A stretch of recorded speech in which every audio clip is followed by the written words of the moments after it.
ಒಂದು ತರಗತಿಗೆ ಸ್ವಾಗತ. ಇಲ್ಲಿ ನಿಮಗೆ 8ನೇ ಒಂದು ಗದ್ಯ ಭಾಗ ವೀರೇಂದ್ರ ಸಿಂಪಿ ಅವರು ಬರೆದಿರ್ತಕ್ಕಂತಹ ಹಳ್ಳಿಯ ಚಹಾ ಹೋಟೆಲ್ಗಳು. ವೀರೇಂದ್ರ ಸಿಂಪಿ ಅವರು ಬರೆದಿರ್ತಕ್ಕಂತಹ ಹಳ್ಳಿಯ ಚಹಾ ಹೋಟೆಲ್ಗಳು ಅಂತಕ್ಕಂಥದ್ದು. ಇಲ್ಲಿ ವೀರೇಂದ್ರ ಸಿಂಪಿ 1936 ವಿಜಯಪುರ ಜಿಲ್ಲೆಯ ಅಂದರೆ ಬಿಜಾಪುರ ಅಥವಾ ವಿಜಯಪುರ ಜಿಲ್ಲೆಯ ಹಿಂಡಿ ತಾಲೂಕಿನ ಚಡಚಣದಲ್ಲಿ ಜನಿಸಿದರು. ತಂದೆ ಡಾಕ್ಟರ್ ಸಿಂಪಿ ಲಿಂಗಣ್ಣ, ತಾಯಿ ಸೋಬಲವ.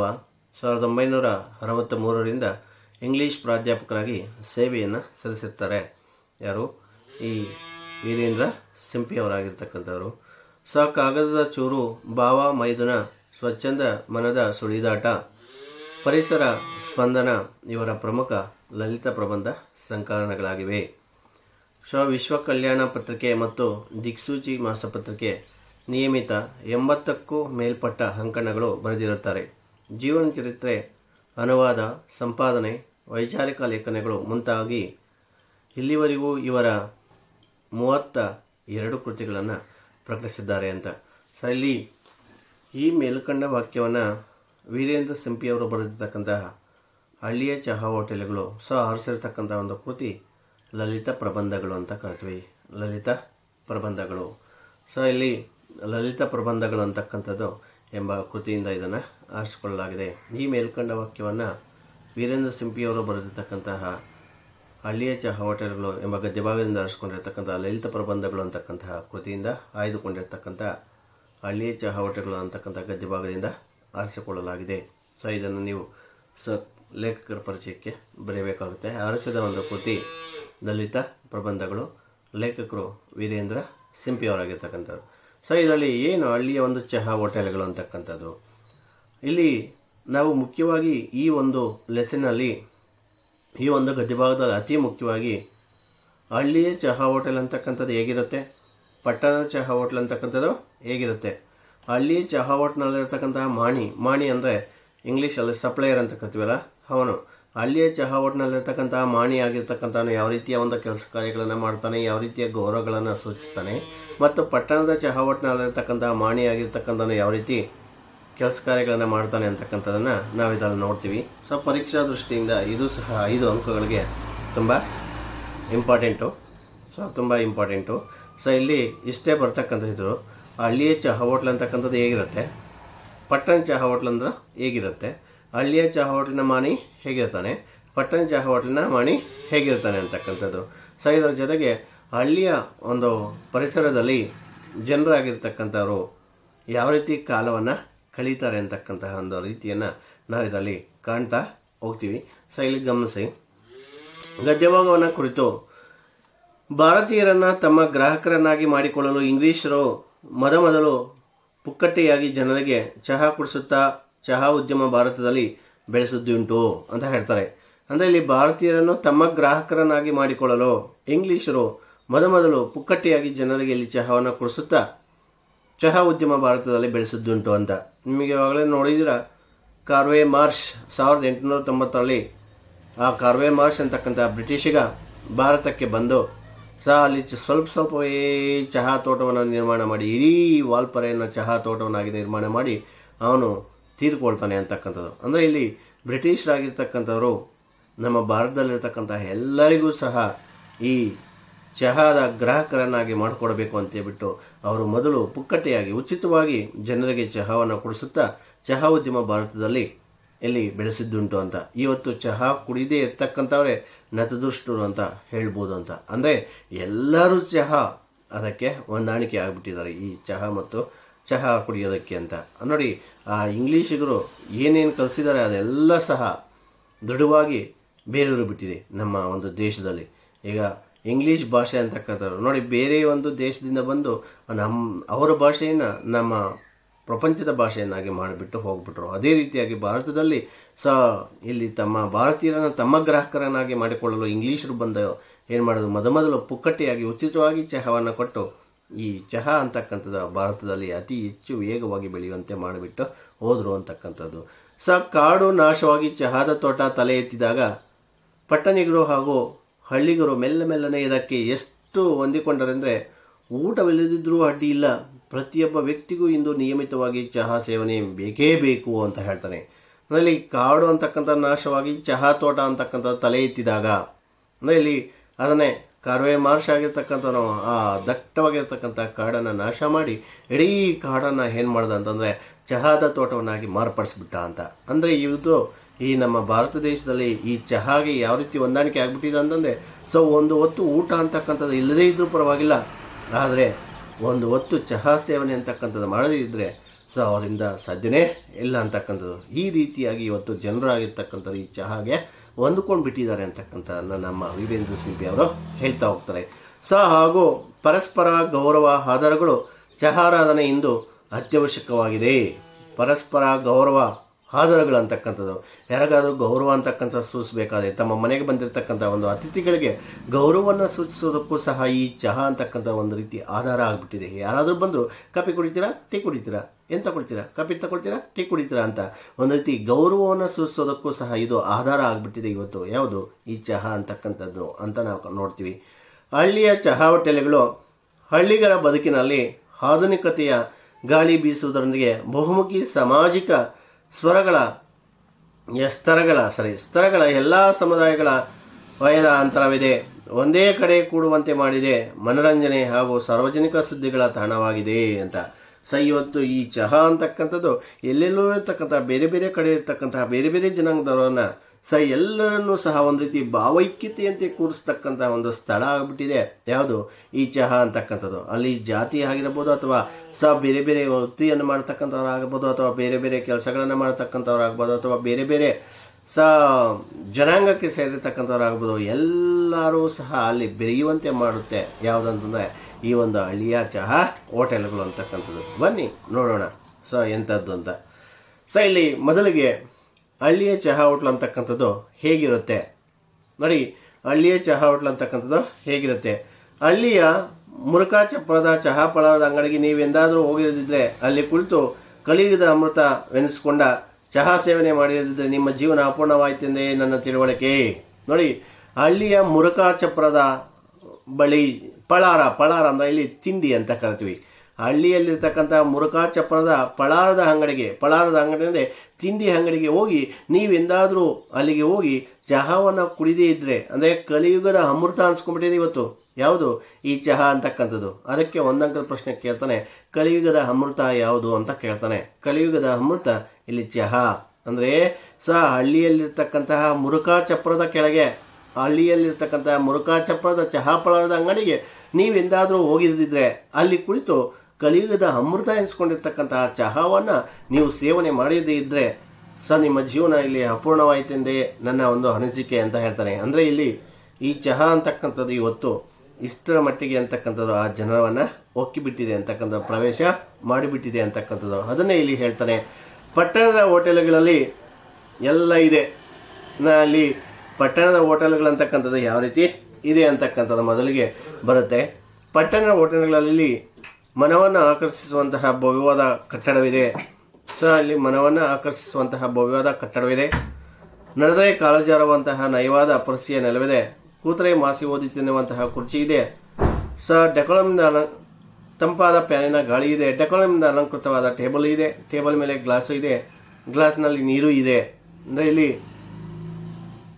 ವಿದ್ಯಾರ್ಥಿಗಳು ಇಲ್ಲಿ ಗಮನಿಸಬೇಕು, ಕಲಿಯುಗದ ಅಮೃತ ಎನಿಸ್ಕೊಂಡಿರ್ತಕ್ಕಂಥ ಚಹಾ ಸೇವನೆಯನ್ನು ನೀವು ಮಾಡಿದ್ದೆ ನಿಮ್ಮ ಬದುಕು ಅಪೂರ್ಣವಾಯಿತೆಂದೇ ನನ್ನ ಅನಿಸಿಕೆ, ನನ್ನ ತಿಳುವಳಿಕೆ ಅಂತ ಇಲ್ಲಿ ವೀರೇಂದ್ರ ಸಿಂಪಿ ಅವರು ಹೇಳ್ತಾರೆ. ಅಂದರೆ ಇದರ ಅರ್ಥ ಎಲ್ಲರೂ ಸಹ ಈ ಚಹಾ ಅಂತಕ್ಕಂಥದನ್ನ ಸೇವನೆ ಮಾಡಿರ್ತಾರೆ ಅಂತಕ್ಕಂತಹ ಒಂದು ರೀತಿಯಿಂದ ಆ ಮಾತನ್ನು ಹೇಳ್ತಾರೆ. ಇಲ್ಲಿ ಪಟ್ಟಣದ ಹೋಟೆಲ್ ಅಂತಕ್ಕಂಥದ್ದು ಹೇಗಿದೆ, ಆ ಪಟ್ಟಣದ ಹೋಟೆಲ್ನಲ್ಲಿ ಬರ್ತಕ್ಕಂಥ ಮಾಣಿ ಅಂದರೆ ಸಪ್ಲೈಯರ್ ಆಗಿರ್ತಕ್ಕಂಥ ಯಾವ ರೀತಿ ಕೆಲಸವನ್ನು ಮಾಡ್ತಾನೆ ಅಂತಕ್ಕಂಥದ್ದನ್ನು ಈಗ ನಾವು ನೋಡ್ತೀವಿ. ನೋಡಿ, ಪಟ್ಟಣದ ಹೋಟೆಲ್ ಅಂತಕ್ಕಂಥದ್ದು ಹೇಗಿದೆ, ಪಟ್ಟಣದ ಹೋಟೆಲು ಮನವನ್ನು ಆಕರ್ಷಣೆ ಮಾಡುವಂತಹ ಭವ್ಯವಾದ ಕಟ್ಟಡ ಇದೆ. ಅಂದರೆ ಮನ ಅಂದರೆ ಇಲ್ಲಿ ಮನಸ್ಸು, ಇನ್ನೊಂದರ್ಥ ಬುದ್ಧಿ, ಇನ್ನೊಂದರ್ಥ ಇಚ್ಛೆ ಅಂತ ಕರಿತೀವಿ. ಅಂದರೆ ಇವತ್ತು ಮನಸ್ಸನ್ನು ಆಕರ್ಷಣೆ ಮಾಡ್ತಕ್ಕಂತಹ ಭವ್ಯವಾದ ಕಟ್ಟಡಗಳನ್ನು ನಿರ್ಮಾಣ ಮಾಡಿರ್ತಾರೆ ಅಂತಕ್ಕಂಥದ್ದು. ಈಗ ತಾನೇ ನಮ್ಮ ಒಂದು ಹುಡುಗಿ ಈ ಬೆಂಗಳೂರಿಗೆ ಹೋಗಿದ್ಲು, ಯಾವುದಕ್ಕೆ ಈ MCOMಗೆ ವೆರಿಫಿಕೇಷನ್ಸ್ ಇದೆ ಅಂತ ಹೋಗಿದ್ಲು. ಈಗ ತಾನೇ ಹೋಗಿ ಈ ಮಾತನ್ನು ಹೇಳಿದ್ಲು, ಅಯ್ಯೋ ಅಣ್ಣ ಅದು ಯಾವುದೋ ಹೋಟ್ಲಿಗೆ ಹೋದೆ, ಸೊ ತುಂಬ ಸ್ಟ್ಯಾಂಡರ್ಡ್ ಆಗಿತ್ತು. 100 ರೂಪಾಯಿ ಕೊಟ್ಟರೆ ಸುಮ್ಮನೆ ಇಷ್ಟೇಷ್ಟು ಅನ್ನ ಕೊಟ್ಟರು, ಒಂದು ಕಪ್ಪಲ್ಲಿ ಇರತಕ್ಕಂಥದ್ದು ಅದು 3 ಸ್ಪೂನ್ಗೆ ಸಾಕಾಗಲಿಲ್ಲ ನನಗೆ. ತುಂಬ ಒಂದು ರೀತಿ ಬೇಸರ ಆಗಿಬಿಡ್ತು. 100 ರೂಪಾಯಿಗೆ ಇಷ್ಟೇನಾ ಅಂತ ಹೇಳ್ಬಿಟ್ಟು ಹೊಟ್ಟೆ ಹುರ್ಕೊಂಡು ಬಂದೆ ಅಂತ. ಅಂದರೆ ಅದರ ಅರ್ಥ ಮನಸ್ಸನ್ನು ಆಕರ್ಷಣೆ ಮಾಡ್ತಕ್ಕಂಥ ಭವ್ಯವಾದ ಕಟ್ಟಡ ಇರುತ್ತೆ, ಮನಸ್ಸನ್ನು ಆಕರ್ಷಣೆ ಮಾಡ್ತಕ್ಕಂಥ ಭವ್ಯವಾದ ಕಟ್ಟಡ ಇರುತ್ತೆ. ನಡೆದರೆ ಕಾಲಜಾರುವಂಥ ನಯವಾದ ಪರಸಿಯ ನೆಲವಿದೆ. ಪರಸಿ ನೆಲ ಅಂತಂದರೆ ಇಲ್ಲಿ ಕಾಣಿಸ್ತಾ ಇದೆ ನೋಡಿಬೇಕು ನೀವು. ಸೊ ಈ ಪರಸಿಯ ನೆಲ ಅಂತಂದರೆ ಮಜಾಕ್ ಟೈಲ್ಸ್ ಅಂತ ಕರಿತೀವಿ. ಕಲ್ಲು ಹಾಸು ಅಂತ ಕರಿತೀವಿ. ಪರಸಿ ಅಂತಂದರೆ ಕಲ್ಲು ಹಾಸು ಅಂತ. ಪರಸಿಯ ನೆಲವಿದೆ. ಕೂತ್ರೆ ಮಾಸಿ ಓದಿ ತಿನ್ನುವಂತಹ ಕುರ್ಚಿ ಇದೆ. ಇದರ ಮೇಲೆ ಕೂತ್ಕೊಂಡ್ರೆ ಎಲ್ಲಿ ಕುರ್ಚಿ ಮಾಸಿ ಹೋಗುತ್ತೋ ಅಂತಕ್ಕಂತಹ ರೀತಿಯಲ್ಲಿ ಅಲಂಕೃತವಾಗಿರತಕ್ಕಂತಹ ಒಂದು ಕುರ್ಚಿಗಳಿರುತ್ತೆ. ಅದರ ಜೊತೆಗೆ ತಂಪಾದ ಫ್ಯಾನಿನ ಗಾಳಿ ಇರುತ್ತೆ. ಅದರ ಜೊತೆಗೆ ಡೆಕೋಲಮ್ನಿಂದ ಅಲಂಕೃತವಾದಂತಹ ಟೇಬಲ್ಗಳಿರ್ತವೆ. ಟೇಬಲ್ ಇರುತ್ತೆ. ಇದೆ ಡೆಕೋಲಮ್ನಿಂದ ಅಲಂಕೃತವಾದಂತಹ ಟೇಬಲ್ ಇರುತ್ತೆ. ಡೆಕೋಲಮ್ನಿಂದ ಅಲಂಕೃತವಾದಂತಹ ಟೇಬಲ್ ಇದೆ. ಟೇಬಲ್ ಮೇಲೆ ಗ್ಲಾಸು ಇದೆ. ಆ ಗ್ಲಾಸ್ನೊಳಗಡೆ ನೀರು ಸಹ ಇದೆ ಅಂತ ಹೇಳ್ತಾನೆ. ಅಂದರೆ ಇಲ್ಲಿ ಮೊದಲಿಗೆ ಮನಸ್ಸನ್ನು ಆಕರ್ಷಣೆ ಮಾಡುವಂತಹ ಭವ್ಯವಾದ ಕಟ್ಟಡ ಇದೆ. ಇವತ್ತು ನೀವು ನೋಡಬೇಕು ಕೆಲವೊಂದು, ಈಗ ಈ ಚಿಂತಾಮಣಿಯಲ್ಲೇ ನೀವು ಗಮನಿಸ್ಬೋದು, ಈಗ ಕೆಲವೊಂದು ಬೇಕ್ರಿಗಳನ್ನ ನೋಡಿರ್ಬೇಕು ನೀವು. ಆ ರಾತ್ರಿ ಹೊತ್ತು ಆ ಬೇಕ್ರಿಗಳನ್ನು ಯಾವ ರೀತಿ ಅಟ್ರಾಕ್ಟ್ ಅಂತಂದರೆ ಮನಸ್ಸನ್ನು ಆಕರ್ಷಣೆ ಮಾಡೋದಕ್ಕೆ, ಅಂದರೆ ಸೀದಾ ಗ್ರಾಹಕರಾಗಿರ್ತಕ್ಕಂಥ ನೇರವಾಗಿ ಅದ ಹತ್ರ ಹೋಗ್ಬಿಡಬೇಕು. ಯಾಕೆಂತಂದರೆ ಆ ರೀತಿ ಮನಸ್ಸನ್ನು ಆಕರ್ಷಣೆ ಮಾಡುವಂತಹ ರೀತಿಯಲ್ಲಿ ಅದನ್ನು ಡೆಕೋಲಮ್ನಿಂದ ಅಲಂಕಾರವನ್ನು ಮಾಡಿರ್ತಾರೆ. ಎಲ್ಲ ಲೈಟಿಂಗ್ ಸಿಸ್ಟಮ್ ಬಿಟ್ಬಿಟ್ಟಿರ್ತಾರೆ. ಆ ಲೈಟಿಂಗ್ ಸಿಸ್ಟಮ್ ಬಿಟ್ಬಿಟ್ಟಿರೋದ್ರಿಂದ ಅದರಲ್ಲಿ ದುಡ್ಡು ಅಂತಕ್ಕಂಥದ್ದು ಜಾಸ್ತಿ ಕೀಳ್ತಾರೆ ಅಂತಕ್ಕಂಥದ್ದು ನೋಡಿ. ನಿಮಗೆ ಅನುಭವ ಆಗುತ್ತೆ. ಇಲ್ಲಿ ಪಟ್ಟಣ ಚಾ ಹೋಟೆಲ್ ಹೇಗಿದೆ ಅಂತಂದರೆ ಮನಸ್ಸನ್ನು ಆಕರ್ಷಣೆ ಮಾಡುವಂತಹ ಭವ್ಯವಾದ ಕಟ್ಟಡ ಇದೆ. ನಡೆದರೆ ಕಾಲು ಜಾರುವಂತಹ ನಯವಾದ ಪರಸಿಯ ನೆಲವಿದೆ. ಕೂತ್ರೆ ಮಾಸಿ ಓದಿ ತಿನ್ನುವಂತಹ ಕುರ್ಚಿ ಇದೆ. ಅದೇ ರೀತಿ ಡೆಕೋಲಮ್ನಿಂದ ಅಲಂಕೃತವಾದ ಟೇಬಲ್ ಇದೆ. ಟೇಬಲ್ ಮೇಲೆ ಗ್ಲಾಸು ಇದೆ. ಗ್ಲಾಸ್ನಲ್ಲಿ ನೀರು ಇದೆ. ಏನಿದೆ ಎಂದು ಕೇಳಿದ್ರೆ ನೀವು ಕುಳಿತಿರೋ ನೋಡಿ, ಅಲ್ಲಿ ಗಮನಿಸಿ, ನೀವು ಕುಳಿತಿರೋ ಏನು ಬೇಕು ಎಂದು ಯಂತ್ರದ ಗೊಂಬೆಯಂತೆ ಮೂಕ ಸನ್ನೆ ಮಾಡಿ ಕೇಳುವ ಶುಭ್ರ ಸಮವಸ್ತ್ರ ಮಾಣಿಗೆ ಇದ್ದಾನೆ.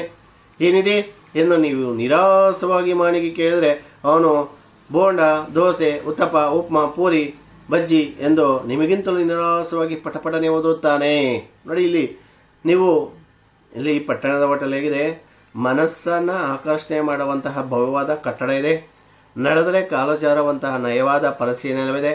ಕೂತ್ರೆ ಮಾಸಿ ಓದಿ ತಿನ್ನುವ ಕುರ್ಚಿ ಇದೆ. ಡೆಕೋಲಿನಿಂದ ಅಲಂಕೃತವಾದಂತಹ ಟೇಬಲ್ ಇದೆ. ಟೇಬಲ್ ಮೇಲೆ ಗ್ಲಾಸ್ ಇದೆ. ಗ್ಲಾಸ್ನಲ್ಲಿ ನೀರು ಇದೆ. ನೀವು ಏನಿದೆ ಎಂದು ನಿರಾಸವಾಗಿ ನೀವೇನಾದರೂ ಕೇಳಿದ್ರೆ ಅಲ್ಲಿ ಶುಭ್ರವಾಗಿರ್ತಕ್ಕಂತಹ ಸಮವಸ್ತ್ರ ಧರಿಸಿರ್ತಕ್ಕಂತಹ ಪಟಪಟನೆ ಒದರುವಂತಹ ಮಾಣಿಯೂ ಇದ್ದಾನೆ. ಅಂದರೆ ಶುಭ್ರ ಸಮವಸ್ತ್ರ ಅಂದರೆ ಯಂತ್ರದ ಗೊಂಬೆಯಂತೆ ಮೂಕಸನ್ನೆ ಮಾಡಿ ಶುಭ್ರವಾಗಿ ಸಮವಸ್ತ್ರವನ್ನು ಧರಿಸಿರ್ತಕ್ಕಂತಹ ಒಂದು ಮಾಣಿ ಇದ್ದಾನೆ. ಅಂದರೆ ಇಲ್ಲಿ ನೀವು ನೋಡಬೇಕು, ಅವನಿಗೇನಾದರೂ ನೀವೇನಿದೆ ಅಂತ ಕೇಳಿದ್ರೆ ಸಾಕು, ಪೂರಿ, ಬೋಂಡ, ಬಜ್ಜಿ, ಉತ್ತಪ್ಪ, ಉಪ್ಮಾ ಅಂತೇಳ್ಬಿಟ್ಟು ಪಟಪಟನೆ ಓದಿರುತ್ತಾನೆ ಅವನು ಅಂತ ಇಲ್ಲಿ ಹೇಳ್ತಾನೆ. ಅದನ್ನೇ ನೋಡಿ, ನೀವು ಕುಳಿತಿರೋ ಏನು ಬೇಕು ಎಂದು ಕೇಳಿದ್ರೆ ಯಂತ್ರದ ಗೊಂಬೆಯಂತೆ ಮೂಕಸನ್ನೆ ಮಾಡಿ ಕೇಳುವ ಶುಭ್ರವಾಗಿರ್ತಕ್ಕಂಥ ಸಮವಸ್ತ್ರವನ್ನು ಧರಿಸಿರ್ತಕ್ಕಂತಹ ಮಾಣಿಯೂ ಇದ್ದಾನೆ. ನೀವು ಏನಿದೆ ಎಂದು ನೀವು ನಿಧಾನವಾಗಿ ಏನಾದರೂ ಕೇಳಿದ್ರೆ ಅವನು ಬೋಂಡ, ದೋಸೆ, ಉತ್ತಪ್ಪ ಅಂದರೆ ದಪ್ಪದ ಒಂದು ಇಡ್ಲಿ ಅಂತ ಕರಿತೀವಿ, ಉತ್ತಪ್ಪ, ಉಪ್ಮಾ, ಪೂರಿ, ಬಜ್ಜಿ ಎಂದು ನಿಮಗಿಂತಲೂ ನಿರಾಸವಾಗಿ ಪಟಪಟನೆ ಓದಿರ್ತಾನೆ. ಆದರೆ ಅದರಲ್ಲಿ ಹಸಿ ಯಾವುದು, ತಾಜಾ ಯಾವುದು, ಅಳಿಸಿದ್ಯಾವುದು ಯಾರಿಗೆ ಗೊತ್ತು? ಸ್ವತಃ ಅವನಿಗೂ ಸಹ ಗೊತ್ತಿಲ್ಲ ಅಂತ. ಅಂದರೆ ಇದರ ಅರ್ಥ ಅವನು ನೋಡಿ ಯಾವ ರೀತಿ ಹೇಳ್ತಾನೆ ಅಂತ. ಆದರೆ ಅದರಲ್ಲಿ ಬಿಸಿ ಯಾವುದು, ಹಸಿ ಯಾವುದು, ತಾಜಾ ಯಾವುದು, ಅಳಿಸಿದ್ಯಾವುದು ಯಾರಿಗೆ ಗೊತ್ತು? ಸ್ವತಃ ಮಾಣಿಗೂ ಅದು ಗೊತ್ತಿಲ್ಲ ಅಂತ ಹೇಳ್ತಾನೆ. ಅಂದರೆ ಇಲ್ಲಿ ಅವನೇನೋ ಶುಭ್ರವಾಗಿರ್ತಕ್ಕಂತಹ ಸಮವಸ್ತ್ರವನ್ನು ಧರಿಸಿರ್ತಕ್ಕಂತಹ ಮಾಣಿ, ನೀವು ಏನಿದೆ ಅಂತ ನಿರಾಸವಾಗಿ ಕೇಳಿದ್ರೆ ಪೂರಿ, ಬೋಂಡ, ಉತ್ತಪ್ಪ, ಉಪ್ಮಾ, ಬಜ್ಜಿ ಅಂತ ಹೇಳ್ಬಿಟ್ಟು ಪಟಪಟನೆ ಯಂತ್ರದ ಗೊಂಬೆಯಂತೆ ಹೊಸ ಮೂಕಸನ್ನೆ ಮಾಡಿ ಪಟಪಟನೆ ಓದಿರ್ತಾನೆ. ಆದರೆ ಅದರಲ್ಲಿ ಹಸಿ ಯಾವುದು, ಬಿಸಿ ಯಾವುದು, ತಾಜಾ ಯಾವುದು, ಅಳಿಸಿದ್ಯಾವುದು ಯಾರಿಗೆ ಗೊತ್ತು? ಸ್ವತಃ ಮಾಣಿಗೂ ಸಹ ಗೊತ್ತಿಲ್ಲ ಅಂತ ಹೇಳ್ತಾನೆ. ಇಲ್ಲಿ ನೀವು ಬೆಂಗಳೂರಿನಲ್ಲಿರ್ತಕ್ಕಂಥ ಕೆಲವೊಂದು ದೊಡ್ಡ ಹೋಟ್ಲಲ್ಲಿ ಹೋಗ್ಬೇಕಾದ್ರೆ ಅದರಲ್ಲಿ ಈಗ ಮನೆಯಲ್ಲಾದ್ರೂ ಸ್ವಲ್ಪ ತಂಗಳಂತಂದರೆ ಸಾಕು, ಇದು ಬೇಡ ಅಂತ ಬೇರೆದು ಮಾಡ್ಕೊಳ್ತೀವಿ. ಆದರೆ ಆ ಹೋಟ್ಲಲ್ಲಿ ಯಾವ ರೀತಿ ಮಾಡಿರ್ತಾರೆ, ಯಾರನ್ನು ನೋಡಿರ್ತಾರೆ ಅಂತಕ್ಕಂಥದ್ದು. ಅದರಲ್ಲಿ ಹಸಿ ಯಾವುದು, ಅದರಲ್ಲಿ ಬಿಸಿ ಯಾವುದು, ತಾಜಾ ಯಾವುದು ಅಂತಂದರೆ ಚೆನ್ನಾಗಿರ್ತಕ್ಕಂಥದ್ದು ಯಾವುದು, ಅಳಿಸಿದ್ದು ಯಾವುದು, ಅಳಿಸೋಗಿರ್ತಕ್ಕಂಥದ್ದು ಯಾವುದು ಸ್ವತಃ ಮಾಣಿಗೂ ಸಹ ಗೊತ್ತಿರೋದಿಲ್ಲ. ಸೊ ಒಳಗಡೆ ಇರ್ತಕ್ಕಂಥ ಪ್ಲೇಟಲ್ಲಿ ಹಾಕ್ಕೊಡ್ತಾರೆ, ಇವನು ಪಟ್ ಅಂತ ಎತ್ಕೊಂಡು ನಮ್ಮ ಮುಂದೆ ಕೊಟ್ಬಿಟ್ಟು ಹೋಗ್ಬಿಡ್ತಾನೆ. ಅದನ್ನೇ ಇಲ್ಲಿ ಆ ಪಟ್ಟಣದ ಹೋಟೆಲ್ ಅಂತಕ್ಕಂಥದ್ದು ಆ ರೀತಿ ಇರುತ್ತೆ ಅಂತ. ಪಟ್ಟಣದ ಹೋಟೆಲು ಮನಸ್ಸನ್ನು ಆಕರ್ಷಣೆ ಮಾಡುವಂಥ ಭವ್ಯವಾದ ಕಟ್ಟಡ ಇದೆ. ನಡೆದರೆ ಕಾಲು ಜಾರುವಂತಹ ನಯವಾದ ಪರಸೆಯ ನೆಲವಿದೆ. ಕೂತರೆ ಮಾಸಿ ಓದಿ ತಿನ್ನುವಂತಹ ಕುರ್ಚಿ ಇದೆ. ತಂಪಾದ ಫ್ಯಾನಿನ ಗಾಳಿ ಇದೆ. ಡೆಕೋಲಂನ ಅಲಂಕೃತವಾದ ಟೇಬಲ್ ಇದೆ. ಟೇಬಲ್ ಮೇಲೆ ಗ್ಲಾಸು ಇದೆ. ಗ್ಲಾಸ್ನಲ್ಲಿ ನೀರು ಇದೆ. ನೀವು ಏನಿದೆ ಎಂದು ಕೇಳಿದ್ರೆ ಯಂತ್ರದ ಗಂಬೆಯಂತೆ ಪಟಪಟನೆ ಒದರುವಂತಹ ಶುಭ್ರವಾಗಿರ್ತಕ್ಕಂಥ ಸಮವಸ್ತ್ರ ಧರಿಸಿರ್ತಕ್ಕಂತಹ ಮಾಣಿ ಇದ್ದಾನೆ. ಏನಿದೆ ಎಂದು ನೀವು ನಿರಾಸವಾಗಿ ಕೇಳಿದ್ರೆ ಪೂರಿ, ಬೋಂಡ, ಬಜ್ಜಿ, ಉತ್ತಪ್ಪ, ಉಪ್ಮಾ ಎಂದು ಪಟಪಟನೆ ಒದರುತ್ತಾನೆ. ಅದರಲ್ಲಿ ಹಸಿ ಯಾವುದು, ಬಿಸಿ ಯಾವುದು, ತಾಜಾ ಯಾವುದು, ಅಳಿಸಿದ್ಯಾವುದು ಯಾರಿಗೆ ಗೊತ್ತು? ಸ್ವತಃ ಮಾಣಿಗೂ ಸಹ ಅದು ಗೊತ್ತಿಲ್ಲ. ಈ ರೀತಿ ಇರಬೇಕಾದ್ರೆ ಇಂಥ 100 ಹೆಸರುಗಳಲ್ಲಿ ಯಾವುದೋ ಒಂದು ತಿಂಡಿಗೆ ಜೋತು ಬಿದ್ದು ಆಸೆ ಬಿದ್ದು ನೋಡಿ, 100 ಹೆಸರುಗಳಲ್ಲಿ ಯಾವುದೋ ಹೆಸರಿಗೆ ಜೋತು ಬಿದ್ದು ಬೋಂಡ ತರಿಸಿದ್ರು ಅದು ನಿಮ್ಮ ಗಂಟ್ಲಲ್ಲೇ ಇಳಿಯೋದು. ಒಡೆ ತರಿಸಿದ್ರು ಅದು ಯಾವ ಶಸ್ತ್ರಕ್ಕೂ ಮಣಿಯೋದು ಅಂತ ಹೇಳ್ತಾನೆ. ಅಂದರೆ ಇಲ್ಲಿ ಆ ಮಾಡಿಯಾಗಿರ್ತಕ್ಕಂಥ ಏನೋ ಪೂರಿ, ಬೋಂಡ, ಬಜ್ಜಿ, ಉತ್ತಪ್ಪ, ಉಪ್ಮಾ ಅಂತ ಹೇಳ್ಬಿಟ್ಟು ಪಟಪಟನೆ ಒದರ್ಬಿಡ್ತಾನೆ. ಅದರಲ್ಲಿ ಇಂಥ 100 ತಿಂಡಿಗಳಲ್ಲಿ ನಾವು ಯಾವುದೋ ತಿಂಡಿಗೆ ಆಸೆ ಬಿದ್ದು ನಾವು ಬೋಂಡ ತರಿಸಿದ್ರು ಅದು ಗಂಟ್ಲಲ್ಲೇ ಇಳಿಯೋದು ಅಂತ ಹೇಳ್ತಾರೆ. ಯಾಕೆ ಬೋಂಡ ಅಂತಕ್ಕಂಥದ್ದು ಗಂಟ್ಲಲ್ಲೇ ಇಳಿಯೋದು ಅಂತಂದರೆ ಅಲ್ಲಿ ಹೋಟ್ಲೆಲ್ಲ ಆಗಿರ್ತಕ್ಕಂಥವ್ರು ಜಾಸ್ತಿ ಹೊತ್ತು ನಾವು ಡ್ರೈ ಮಾಡಿದ್ರೆ ಆ ಎಣ್ಣೆ ಅಂತಕ್ಕಂಥದ್ದು ಜಾಸ್ತಿ ಎಳೆಯುತ್ತೆ ಅಂತ ಹೇಳ್ಬಿಟ್ಟು ಬೋಂಡ ಅಂತಕ್ಕಂಥದನ್ನ ಕಲಿಸ್ಬಿಟ್ಟು ಹಂಗೆ ಹಾಕ್ತಾರೆ, ಮತ್ತೆ ಹಂಗೆ ಎತ್ಬಿಡ್ತಾರೆ. ಅದ್ರ ಒಳಗಡೆ ತೆಗೆದ್ರೆ ಮೇಲೆ ಇರತಕ್ಕಂತಹ ಪದರ ಮಾತ್ರ ಸ್ವಲ್ಪ ಬೆಂದಿರುತ್ತಷ್ಟೇ. ಒಳಗಡೆ ಇರ್ತಕ್ಕಂಥದ್ದು ಹಿಂದಿನೇ ಲಡ್ಡು ಥರ ಇರುತ್ತೆ. ಆ ಲಡ್ಡುವನ್ನು ನೀವು ಇಲ್ಲಿ ಹಾಕ್ಕೊಂಡಾಗ ಅದು ನೀರಿನ ಸಹಾಯದೊಂದಿಗೆ ನೀವು ಅದನ್ನು ನುಂಗಬೇಕಾಗುತ್ತೆ. ಕಾರಣ ಅವ್ರು ಚೆನ್ನಾಗಿ ಸುಟ್ಟಿರೋದಿಲ್ಲ. ಯಾಕೆ ಚೆನ್ನಾಗಿ ಸುಟ್ಟಿರೋದಿಲ್ಲ ಅಂತಂದರೆ ಜಾಸ್ತಿ ಹೊತ್ತು ಸುಟ್ಟರೆ ಎಣ್ಣೆ ಅಂತಕ್ಕಂಥದ್ದು ಜಾಸ್ತಿ ಎಳ್ಕೊಂಬಿಡುತ್ತೆ. ಹಾಗಾಗಿ ನಾವು ಲಾಸ್ ಆಗ್ತೀವಿ ಅಂತ ಹೇಳ್ಬಿಟ್ಟು ಏನು ಮಾಡ್ತಾರೆ, ಯಾಕೆ ಅವರೇನು ತಿನ್ನಬೇಕಾಗಿಲ್ವಲ್ಲ, ಯಾರೋ ತಿಂತಕ್ಕಂಥದ್ದು ನೋಡಿ ಈ ರೀತಿ ನೋಡ್ತಾರೆ. ಯಾರು? ಪಟ್ಟಣದ ಚಹಾ ಹೋಟೆಲ್ನ ಮಾಲೀಕರಾಗಿರ್ತಕ್ಕಂಥವ್ರು. ಅದೇ ಹಳ್ಳಿಯ ಚಹಾ ಹೋಟೆಲ್ ಮಾಲೀಕರು ಅಂತಕ್ಕಂಥವ್ರು ಯಾವ ರೀತಿ ನೋಡ್ತಾರೆ ಅಂತಕ್ಕ ನೀವು ಸ್ವಲ್ಪ ಮುಂದೆ ನೋಡ್ತೀರಾ. ಅದನ್ನೇ ಇಲ್ಲಿ ಹೇಳ್ತಾ ಇರ್ತಕ್ಕಂಥದ್ದು, ಇಂಥ 100 ಹೆಸರುಗಳಲ್ಲಿ ಯಾವುದೋ ಹೆಸರಿಗೆ ಜೋತು ಬಿದ್ದು ನೀವು ಬೋಂಡ ತರಿಸಿದ್ರು ಅದು ನಿಮ್ಮ ಗಂಟ್ಲಲ್ಲಿ ಹಿಡಿದು. ಇನ್ನು ಒಡೆ ತರಿಸಿದ್ರು ಅದು ಯಾವ ಶಸ್ತ್ರಕ್ಕೂ ಮಣಿಯೋದು. ಒಡೆ ಅಂತಂದ್ರೆ ಇಲ್ಲಿ ಆ ಸೈಜ್ ಅಂತಕ್ಕಂಥದ್ದು ತುಂಬ ಚಿಕ್ಕದಾಗಿರುತ್ತೆ, ಯಾವ ಶಸ್ತ್ರಕ್ಕೂ ಸೋಲೋದಿಲ್ಲ ಅಂತ. ಅದು ಮಣಿಯೋದಂದ್ರೆ ಯಾವ ಶಸ್ತ್ರಕ್ಕೂ ಸೋಲೋದಿಲ್ಲ. ಸುಮ್ಮನೆ ಹಿಂಗೆ ಕಡಲೆ ಬೀಜ ಹಾಕೊಂಡಂಗೆ ಹಾಕ್ಕೊಂಡ್ಬಿಡ್ಬೋದು ಅಂತ. ಅದೇ ಮೊದಲಿಗೆ ದೊಡ್ಡದಾಗಿರ್ತಕ್ಕಂತಹ ಒಂದು ಒಡೆಯನ್ನು ಮಾಡ್ತಾಯಿದ್ದು. ಇವತ್ತು ಫ್ಯಾಷನ್ ಸಿಸ್ಟಮ್ ಆಗಿಬಿಟ್ಟಿದೆ, ಕಡಲೆ ಬೀಜ ಥರ ಆಗ್ಬಿಡ್ತೇನೆ ಇನ್ನು 2 ದಿನ ಹೋದರೆ ಅಂತಕ್ಕಂಥ. ಅದನ್ನೇ ಯಾವ ಶಸ್ತ್ರಕ್ಕೂ ಸಹ ಅದು ಮಣಿಯೋದು ಅಂತ ನೋಡಿ. ಇನ್ನು ಇಡ್ಲಿ ಅಂತೂ ನೋಡಲು ಬೆಳ್ಳಗಿದೆ, ಚಿಕ್ಕದು ಆಗಿದೆ. ಅದು ಬಾಯಲ್ಲಿ ಇಳಿಯೋ ಅಥವಾ ಪ್ಲೇಟ್ನಲ್ಲಿ ಇಳಿಯೋ ಎಂದು ಜಿಗಿಲಿ ಹುಟ್ಟಿಸುವ ಮಿನಿ ಸೈಜ್ನ ತಿಂಡಿ ಅದು. ಅಂದರೆ ಇನ್ನು ಇಡ್ಲಿ ಅಂತೂ ಬೆಳ್ಳಗೆ ಇದೆ. ಇಡ್ಲಿ ಅಂತೂ ನೋಡಲು ಬೆಳ್ಳಗೆ ಇದೆ. ಅದನ್ನು ಪ್ಲೇಟ್ನಲ್ಲಿ ಇಳಿಯೋ ಅಥವಾ ಬಾಯಲ್ಲಿ ಇಳಿಯೋ ಅಂತ ಹೇಳ್ಬಿಟ್ಟು ದಿಗಿಲಿ ಹುಟ್ಟಿಸುವಂತಹ ಮಿನಿ ಸೈಜ್ನ ತಿಂಡಿ ಅದು ಅಂತ ಇಲ್ಲಿ ಹೇಳ್ತಾನೆ. ಅಂದರೆ ಯಾಕೆ ಅಂತಂದರೆ ಇಡ್ಲಿ ಅಂತೂ ನೋಡಲು ಬೆಳ್ಳಗಿದೆ, ಚಿಕ್ಕದು ಆಗಿದೆ. ಅದನ್ನು ಬಾಯಲ್ಲಿ ಇಳಿಯೋ ಅಥವಾ ಪ್ಲೇಟ್ನಲ್ಲಿ ಇಳಿಯೋ ಎಂದು ದಿಗಿಲು ಹುಟ್ಟಿಸುವ, ಭಯ ಹುಟ್ಟಿಸುವಂತಹ ಮಿನಿ ಸೈಜ್ನ, ಚಿಕ್ಕ ಸೈಜ್ನ ತಿಂಡಿ ಅದು ಅಂತ. ಅಂದರೆ ಇವತ್ತು ಆ ರೀತಿ ಆಗೋಗ್ಬಿಡ್ತಾ ಇದೆ ಅಂತಕ್ಕಂಥದ್ದು. ಫ್ಯಾಷನ್ ಆಗೋಗ್ಬಿಡ್ತಾ ಇದೆ. ಎಲ್ಲ ತಿನ್ನುವಂತಹ ಪದಾರ್ಥಗಳಲ್ಲೂ ಸಹ ಇವತ್ತು ಫ್ಯಾಷನ್ ಆಗ್ಬಿಡ್ತಾ ಇದೆ. ಮೊದಲಿಗೆ ಇಡ್ಲಿ ಅಂತಕ್ಕಂಥದ್ದು ದಪ್ಪಕ್ಕೆ ಇರತಕ್ಕಂಥದ್ದು. 2 ಇಡ್ಲಿ 3 ಇಡ್ಲಿ ತಿಂದರೆ ಹೊಟ್ಟೆ ತುಂಬಿಡ್ಬಿಡೋದು. ಇವತ್ತು ಇಡ್ಲಿ ಅಂತಕ್ಕಂಥದ್ದು ಇಷ್ಟಿಷ್ಟೇ ಇರುತ್ತೆ. ಅದನ್ನು ಹಿಂಗೆ ಹಿಡ್ಕೊಂಬಿಟ್ರೆ ಒಂದೇ ಒಂದು ತುತ್ತಿಗೆ ಬರುತ್ತೆ ಅಂತಕ್ಕಂಥದ್ದು. ಅಂದರೆ ಅಷ್ಟು ಚಿಕ್ಕದಾಗಿರುತ್ತೆ. ಇಂಥ ಚಿಕ್ಕದಾಗಿರ್ತಕ್ಕಂತಹ ಇಡ್ಲಿ ನೋಡೋದಕ್ಕೆ ಬೆಳ್ಳಗಾಗಿದೆ, ಆದರೆ ಮಿನಿ ಸೈಜ್ನ ತಿಂಡಿ ಅದು. ಯಾಕೆ?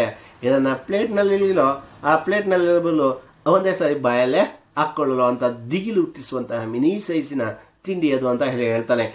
ಇಷ್ಟಾಗಿ ನಿಮ್ಮ ಸ್ಥಳವನ್ನು ಆಕ್ರಮಿಸಲು ನಾ ಮುಂದು ನೀ ಮುಂದು ಎಂದು ಸ್ಪರ್ಧೆ ನಡೆಸುತ್ತಾ ಜನರು ನಿಮ್ಮ ತಿಂಡಿ ತೀರ್ಥಗಳ ಮೇಲೆ ಕಣ್ಣಿಟ್ಟು ನಿಂತಿರುತ್ತಾರೆ.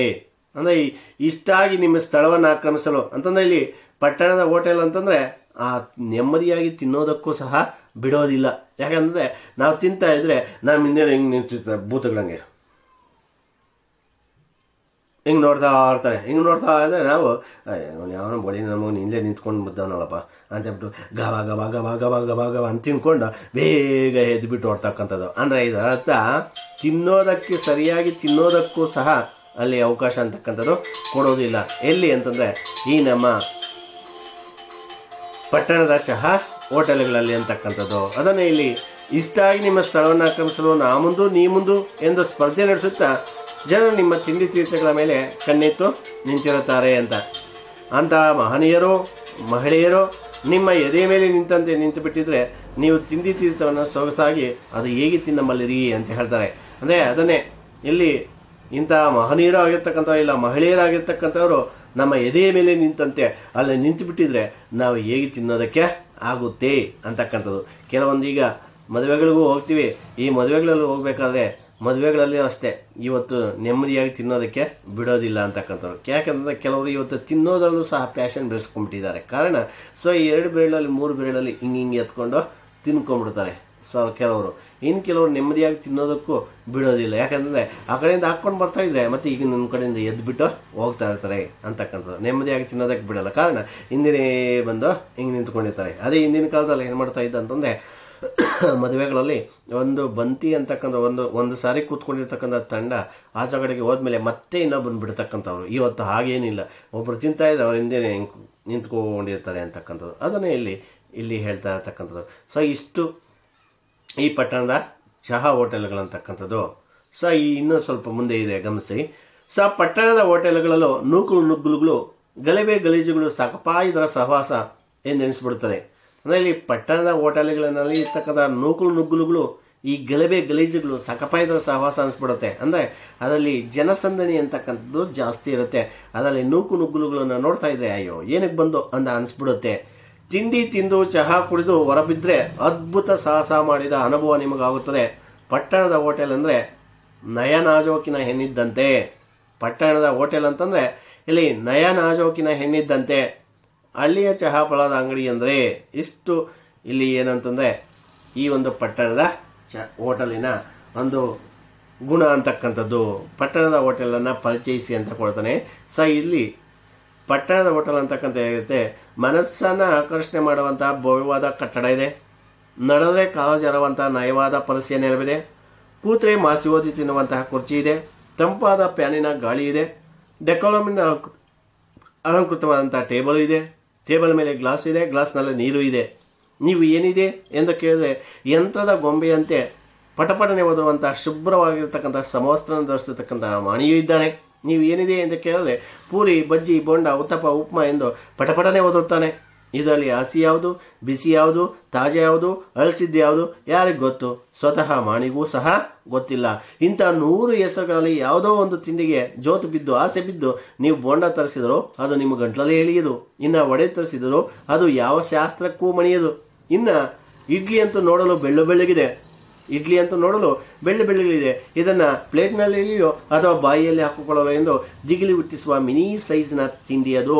ಇಷ್ಟಾಗಿ ನಿಮ್ಮ ಸ್ಥಳವನ್ನು ಆಕ್ರಮಿಸಲು ಮುಂದು ನೀ ಮುಂದು ಎಂದು ಯಾರೋ ಮಹನೀಯರು ಮತ್ತು ಮಹಿಳೆಯರು ನಿಂತಂತೆ ನಿಂತು ಬಿಟ್ಟಿದ್ರೆ ನೀವು ಸೊಗಸಾಗಿ ಅದು ಹೇಗೆ ತಿನ್ನಬಲ್ಲಿರಿ. ಇಂಥ ಪಟ್ಟಣದ ಹೋಟೆಲ್ಗಳಿನ ಗಲಭೆ ಗಲೀಜುಗಳು ನೂಕು ನುಗ್ಗುಲುಗಳಲ್ಲಿ ತಿಂಡಿ ತಿಂದು ಚಹಾ ಕುಡಿದು ಹೊರಬಿದ್ದರೆ ಸಾಕು ಅದ್ಭುತವಾದಂತಹ ಸಾಹಸ ಮಾಡಿದ ಅನುಭವ ನಿಮಗಾಗುತ್ತೆ. ಈ ರೀತಿಯಾಗಿ ಪಟ್ಟಣದ ಚಹಾ ಹೋಟ್ಲ್ ಅಂತಕ್ಕಂಥದ್ದು ಇರುತ್ತೆ. ಇನ್ನು ಅದರಲ್ಲಿ ಬರ್ತಕ್ಕಂಥ ಗಮನಿಸಿ, ಹಳ್ಳಿಯ ಚಹಾ ಫಲದ ಅಂಗಡಿ ಅಂದರೆ ಇನ್ನು ಹಳ್ಳಿಯ ಚಹಾ ಫಲದ ಅಂಗಡಿ ಹೇಗಿರುತ್ತೆ ನೋಡಿ ಗಮನಿಸಿ. ಹಳ್ಳಿಯ ಚಹಾ ಫಲದ ಅಂಗಡಿ ಅಂತಕ್ಕಂಥದ್ದು ಹೇಗಿರುತ್ತೆ ಅಂತಕ್ಕಂಥದ್ದು. ಹಳ್ಳಿಯ ಚಹಾ ಫಲದ ಅಂಗಡಿ ಅಂದರೆ ಇಳಕಲ ಸೀರೆ ಉಟ್ಟು ಗುಳ್ಳೇದ ಗುಡ್ಡ ಕುಬಸ ತೊಟ್ಟ ಹೆಣ್ಣಿದ್ದಂತೆ ನೋಡಲು ಅಂದವಾಗಿರುತ್ತದೆ ಅಂತೆ ಸ್ವರ್ಗದ ಸುಖ ಕೊಡಬಲ್ಲದು ಅಂತ ನೋಡಿ. ಅಲ್ಲಿ ಪಟ್ಟಣದ ಹೋಟೆಲ್ ಹೇಗಿದೆ, ಮನವನ್ನು ಆಕರ್ಷಣೆ ಮಾಡುವಂಥ ಭವ್ಯವಾದ ಕಟ್ಟಡ ಇದೆ. ನಡೆದರೆ ಕಾಲು ಜಾರುವಂಥ ನಯವಾದ ಪರಸೆಯ ನೆಲವಿದೆ. ಕೂತ್ರೆ ಮಾಸಿ ಓದಿ ತಿನ್ನುವ ಕುರ್ಚಿ ಇದೆ. ತಂಪಾದ ಫ್ಯಾನಿನ ಗಾಳಿ ಇದೆ. ಡೆಕೋಲಮಿಂದ ಅಲಂಕೃತವಾದ ಟೇಬಲ್ ಇದೆ. ಟೇಬಲ್ ಮೇಲೆ ಗ್ಲಾಸ್ ಇದೆ. ಗ್ಲಾಸ್ನಲ್ಲಿ ನೀರು ಇದೆ. ಯಾವುದು? ಪಟ್ಟಣದ ಚಹಾ ಹೋಟೆಲು. ಇನ್ನು ಹಳ್ಳಿಯ ಚಹಾ ಹೋಟೆಲ್ ಹೇಗೆ ಅಂತೀವಿ, ಹಳ್ಳಿಯ ಚಹಾ ಹೋಟೆಲ್ ಅಂಗಡಿ ಅಂತಂದರೆ ಇಳಕಲ ಸೀರೆ ಗುಳ್ಳಾದ ಗುಡ್ಡ ಕುಬಸ ತೊಟ್ಟ ಎಣ್ಣಿದ್ದಂತೆ ನೋಡಲು ಅಂದವಾಗಿರದಿದ್ರೇನಂತೆ ಸ್ವರ್ಗದ ಸುಖ ಕೊಡಬಲ್ಲದು ಅಂತ. ಇಲ್ಲಿ ಇಳಕಲ ಸೀರೆ ಅಂತಂದರೆ ಈ ಇಳಕಲ ಸೀರೆ ಗುಳ್ಳಾದ ಗುಡ್ಡ ಕುಬಸ ಅಂತಂದರೆ ಇಲ್ಲಿ ರವಿಕೆಯನ್ನು ತೊಟ್ಟಂತಹ ಎಣ್ಣಿದ್ದಂತೆ. ಇದು ಬಾಗಲಕೋಟೆ ಜಿಲ್ಲೆಯಲ್ಲಿ ನೇಕಾರ ನೇಯ್ತಕ್ಕಂತಹ ಒಂದು ನೇಯ್ಗೆಯಿಂದ ಮಾಡ್ತಕ್ಕಂಥ ಒಂದು ಅತಿ ಶ್ರೇಷ್ಠವಾಗಿರ್ತಕ್ಕಂಥ ಒಂದು ಸೀರೆ, ಸಂಪ್ರದಾಯಸ್ಥರು ಉಡುವಂತಹ ಒಂದು ಸೀರೆ ಅಂತಕ್ಕಂಥದ್ದು. ಅಂದರೆ ಇಲ್ಲಿ ಹಳ್ಳಿಯ ಚಹಾ ಹೋಟೆಲ್ ಅಂತಕ್ಕಂಥದ್ದು ನೋಡೋದಕ್ಕೆ ಅಂದವಾಗಿರೋದಿಲ್ಲ, ಮನಸ್ಸನ್ನು ಆಕರ್ಷಣೆ ಮಾಡೋದಿಲ್ಲ ಅದು. ಆದರೂ ಸಹ ಆ ನೋಡೋದಕ್ಕೆ ಆಕರ್ಷಣೆ ಆಗದೆ ಇದ್ರೂ ಸಹ ಹೆಣ್ಣಿದ್ದಂತೆ. ಯಾವ ರೀತಿ ಹೆಣ್ಣಿದ್ದಂತೆ? ಗುಳ್ಳಾದ ಗುಡ್ಡ ಕುಬುಸ ತೊಟ್ಟ ಹೆಣ್ಣಿದ್ದಂತೆ, ನೋಡಲು ಅಂದವಾಗಿರದಿದ್ದರೆ ಏನಂತೆ? ಸ್ವರ್ಗದ ಸುಖ ಕೊಡಬಲ್ಲದು. ಸ್ವರ್ಗದ ಸುಖ ಅಂತಕ್ಕಂಥದ್ದೇ ಅಲ್ಲಿ ಸಿಗುತ್ತೆ. ಅಷ್ಟು ನೆಮ್ಮದಿಯಾಗಿ ಊಟ ಅಂತಕ್ಕಂಥದ್ದು ಅಲ್ಲಿ ಸಿಗುತ್ತೆ ಅಂತಕ್ಕಂಥದ್ದು. ಈಗ ಕೆಲವೊಂದು ಸಂದರ್ಭಗಳಲ್ಲಿ ನೀವು ನೋಡ್ಬೋದು, ಯಾವುದಾದ್ರು ನೀವು ಬರ್ತಾ ಇರತಕ್ಕಂತಹ ಒಂದು ಊರಿನಲ್ಲಿ, ನೀವು ಊರಿನಲ್ಲಿ ಬಸ್ ಸ್ಟಾಪ್ನಲ್ಲಿ ಅಲ್ಲಿ ಒಂದೇ ಒಂದು ಚಂದ್ರಂಕಿಯನ್ನು ಇಟ್ಕೊಂಡು ಅಲ್ಲಿ ಟಿಫನನ್ನು ಕೊಡ್ತಾರೆ. ಇಡ್ಲಿ, ಈ ಚಿತ್ರಾನ್ನ, ಈ ಥರ ತಿಂಡಿಗಳನ್ನು ನಿಮಗೆ ಕೊಡ್ತಾರೆ. ನೋಡಿ, ಮನಸ್ಸು ತೃಪ್ತಿಯಾಗಿ ನೆಮ್ಮದಿಯಾಗಿ ಅಲ್ಲಿ ತಿನ್ಬೋದು ಅಂತಕ್ಕಂಥದ್ದು. ಯಾಕಂತಂದರೆ ನಮ್ಮ ಮನೆಯಲ್ಲಿ ಹೇಗೆ ಮಾಡಿರ್ತಾರೋ ಅದೇ ರೀತಿಯಾಗಿ ಮಾಡ್ತಾರೆ. ಕಡಿಮೆ ಹಣ ಕೊಡಬೇಕು ಅಂತ, ಕಡಿಮೆ ಹಣದಲ್ಲಿ ಒಳ್ಳೆಯ ಊಟವನ್ನು ನಾವು ಉಣ್ತೀವಿ. ಎಲ್ಲಿ? ಹಳ್ಳಿಯ ಚಹಾ ಹೋಟ್ಲುಗಳಲ್ಲಿ. ಅದೇ ಪಟ್ಟಣ ಚಹಾ ಹೋಟ್ಲುಗಳಲ್ಲಿ ಆ ರೀತಿ ಆಗೋದಿಲ್ಲ ಅಂತಕ್ಕಂಥದ್ದು. ಅದನ್ನೇ ಇಲ್ಲಿ ಹಳ್ಳಿಯ ಚಹಾ ಪಳಾರದ ಅಂಗಡಿ ಅಂದರೆ ಇಳಕಲ ಸೀರೆ, ಗುಳ್ಳಾದ ಗುಡ್ಡ, ಕುಬುಸ ತೊಟ್ಟ ಹೆಣ್ಣಿದ್ದಂತೆ. ನೋಡಿ, ಇದು 2 ಮಾರ್ಕ್ಸ್ ಕೇಳ್ತಾನೆ. ಹಳ್ಳಿಯ ಚಹಾ ಹೋಟ್ಲ ಅಂಗಡಿ ಹೇಗಿರುತ್ತೆ? 2 ಅಂಕದ ಪ್ರಶ್ನೆಗೆ ಹಳ್ಳಿಯ ಚಹಾ ಪಳಾರದ ಅಂಗಡಿ ಅಂತಂದ್ರೆ ಇಳಕಲ ಸೀರೆ, ಗುಳ್ಳಾದ ಗುಡ್ಡ, ಕುಬುಸ ತೊಟ್ಟ ಹೆಣ್ಣಿದ್ದಂತೆ, ನೋಡಲು ಅಂದವಾಗಿರದಿದ್ದರೆ ಏನಂತೆ? ನೋಡಲು ಅಂದವಾಗಿರದಿದ್ದರೆ ಏನಂತೆ? ಸ್ವರ್ಗದ ಸುಖ ಕೊಡಬಲ್ಲದು. ಸ್ವರ್ಗದ ಸುಖ ಕೊಡಬಲ್ಲದು ಅಂತ ಸ್ವರ್ಗದ ಸುಖ ಅಂತಕ್ಕಂಥದ್ದು ಅಲ್ಲಿ ಸಿಗುತ್ತೆ. ನೋಡಿ, ಇಲ್ಲಿ ಗಮನಿಸ್ತಾ ಇದೆ ನಿಮಗೆ, ನೋಡಲು ಅಂದವಾಗಿಲ್ಲ ಇದು, ಆದರೂ ಇದು ಅಂದವಾಗಿ ಇದ್ದು ಪರವಾಗಿಲ್ಲ, ಅಲ್ಲಿ ಕೊಡ್ತಕ್ಕಂತಹ ಒಂದು ತಿಂಡಿ ಮತ್ತು ಸ್ವರ್ಗದ ಸುಖ ಅಂತಕ್ಕಂಥದ್ದು ಸಿಗುತ್ತೆ. ಅಷ್ಟು ಒಳ್ಳೆ ರೀತಿಯಿಂದ ಕೂಡಿರುತ್ತೆ, ಗುಣಮಟ್ಟದಿಂದ ಕೂಡಿರುತ್ತೆ ಅಲ್ಲಿರ್ತಕ್ಕಂತಹ ಒಂದು ಊಟ ಅಂತಕ್ಕಂಥದ್ದು. ಅದನ್ನೇ ಇಲ್ಲಿ ಗಮನಿಸಿ. ಜೀವನದಾಗ ಹುಟ್ಟಿದ ಮೇಲೆ ಏನೇನು ಕಂಡಿ ಎಂದು ಕವಿ ಜೋಗದ ಜೋಕು ಬರೆದ. ಮಾನವನಾಗಿ ಹುಟ್ಟಿದ ಮೇಲೆ ಏನೇನು ಕಂಡಿ ಅಲ್ಲಿ ಬರುತ್ತೆ ನೋಡಿ. ಅಂತಹ ಜೋಗದ ಜಲಪಾತವನ್ನು ಕುರಿತು ಬರೆದಂತಹ ಕವಿ ಜೀವನದಾಗ ಹುಟ್ಟಿದ ಮೇಲೆ ಏನೇನು ಕಂಡಿ ಎಂದು ಕವಿ ಜೋಗದ ಜೋಕು ಬರೆದ ಕವಿ. ಅದೇ ಕವಿ ಏನಾದರೂ ನಮ್ಮ ಹಳ್ಳಿಯ ಚಹಾ ಪಳದ, ನಮ್ಮ ಹಳ್ಳಿಯ ಚಂದ್ರಭವನಕ್ಕೆ ಭೇಟಿ ಇತ್ತಿದ್ರೆ ಇಲ್ಲಿ ಚಹಾ ಕುಡಿಯದೆ ಬಜ್ಜಿಯನ್ನು ತಿನ್ನದೆ ನಿಮ್ಮ ಜನ್ಮ ವ್ಯರ್ಥವೆಂದೇ ಹಾಡುಬಿಡುತ್ತಿದ್ದ. ನೋಡಿ, ಸಿಂಪೇಂದ್ರಿಯವರು, ವೀರೇಂದ್ರ ಸಿಂಪಿಯವರು ಎಷ್ಟು ಸೊಗಸಾಗಿ ಮಾತನ್ನು ಹಾಡ್ತಾ ಇದ್ದಾರೆ. ಅಂದರೆ ಜೀವನದಾಗ ಹುಟ್ಟಿದ ಮೇಲೆ ಏನೇನು ಕಂಡಿ ಎಂದು ಜೋಗದ ಜಲಪಾತಿನ ಬಗ್ಗೆ ಹಾಡನ್ನು ಬರೆದಂತಹ ಕವಿ ಏನಾದರೂ ನಮ್ಮ ಹಳ್ಳಿಯ ಚಹಾದ ಚಂದ್ರಭವನದ ಒಂದು ಹೋಟೆಲ್ಗೆ ಏನಾದರೂ ಭೇಟಿ ಏನಾದರೂ ಕೊಡ್ತಾ ಇದ್ರೆ ಇಲ್ಲಿಯ ಚಹಾ ಕುಡಿಯದೆ ಬಜ್ಜಿ ತಿನ್ನದೆ ನಿಮ್ಮ ಜೀವನ ವ್ಯರ್ಥವೆಂದೇ ಹಾಡ್ಬಿಡ್ತಾ ಇದ್ದೀನೋ ಅಂತ ಇಲ್ಲಿ ಹೇಳ್ತಾರೆ. ಯಾಕಂದರೆ ಅಲ್ಲಿ ಸ್ವರ್ಗ ಸುಖ ಅಂತಕ್ಕಂಥದ್ದು ಸಿಗುತ್ತೆ ಅಂತಕ್ಕಂಥದ್ದನ್ನು ನಾವು ಕಾಣ್ತೀವಿ ಅಂತಕ್ಕಂಥದ್ದು. ಇನ್ನು ಹಳ್ಳಿಯ ಚಹಾ ಪಳದ ಅಂಗಡಿಯಲ್ಲಿ ಯಾವ ರೀತಿ ಇದೆ ಅಂತ, ಹಳ್ಳಿಯ ಚಹಾ ಪಳದ ಅಂಗಡಿ ಅಂತಕ್ಕಂಥದ್ದು ಮುರುಕಾ ಬೆಂಚು ಇದೆ, 3 ಕಾಲಿನ ಕುರ್ಚಿ ಇದೆ.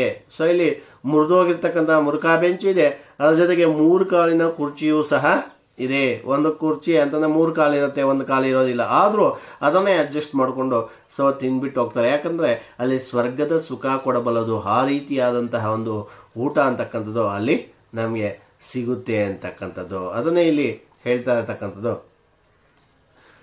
ಇಲ್ಲಿ ಆದರೆ ನಮ್ಮೂರ ಚಂದ್ರಭವನದ ಮಲ್ಲಣ್ಣ ಸೋಸುವ ಚಹಾವನ್ನು ಇನ್ಯಾವ ಇಂದ್ರಭವನದಲ್ಲೂ ಕಾಣವೆವೋ? ಆ ಚಹಾದ ಕಂಪೇನು, ಬಣ್ಣವೇನು, ಅದರಲ್ಲಿ ಹಾಕಿದ ಗಟ್ಟಿ ಹಾಲಿನ ಎಣಸೇನು, ಅದನ್ನು ಅನುಭವಿಸಿಯೇ ತಿಳಿಯಬೇಕು ಅಂತ ಹೇಳ್ತಾನೆ.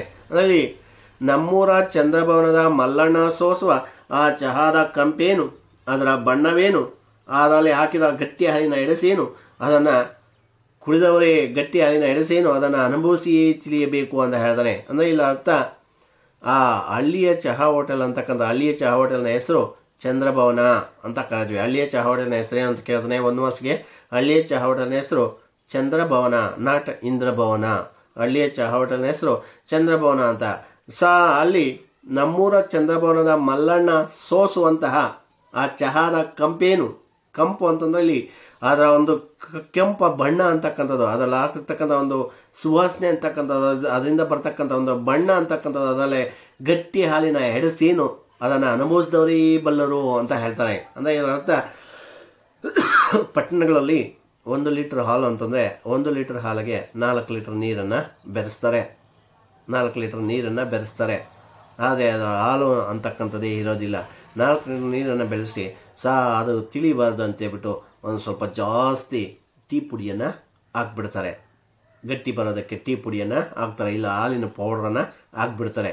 ಆದರೆ ಈ ಹಳ್ಳಿಯಲ್ಲಿ ಮಾಡ್ತಕ್ಕಂಥ ಒಂದು ಹಳ್ಳಿ ಚಹಾ ಪಳಾರದ ಅಂಗಡಿಯಲ್ಲಿ ಮಾಡ್ತಕ್ಕಂತಹ ಒಂದು ಆ ಚಹಾದ ಕಂಪು ಅಂತಂದರೆ ಒಂದು ರೀತಿ ಸುವಾಸನೆ ಅಂತಕ್ಕಂಥದ್ದು ಬರ್ತಾ ಇರುತ್ತೆ.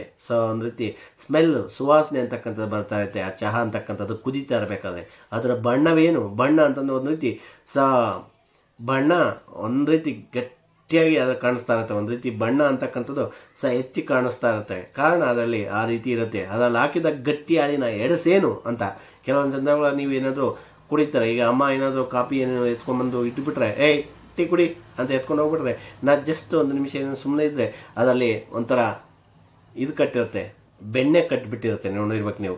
ಆ ಬೆಣ್ಣೆ ಕಟ್ಟಿದ್ದನ್ನು ಅದು ಇಟ್ಬಿಟ್ಟು ಪಕ್ಕಕ್ಕೆ ಹಾಕಿ ಮತ್ತೆ ನಾವು ಕುಡಿತೀವಿ. ಅದೇ ಪಟ್ಟಣದಲ್ಲಿ ಇರ್ತಕ್ಕಂತಹ ಒಂದು ಟೀಯಲ್ಲಿ ಬೆಣ್ಣೆನೂ ಕಟ್ಟಲ್ಲ, ಯಾವುದೋ ಕಟ್ಟಲ್ಲ. ಅಲ್ಲಿ 1 ಗಂಟೆ ಇದ್ದು ಆಮೇಲೆ ಬೇಕಾದ್ರೆ ನೀವು ಎತ್ಕೊಂಡು ಕುಡಿದ್ರೆ ನೀರಂಗೆ ಇರುತ್ತೆ. ಅದನ್ನೇ ಇಲ್ಲಿ ಹೇಳ್ತಾ ಇರ್ತಕ್ಕಂಥದ್ದು.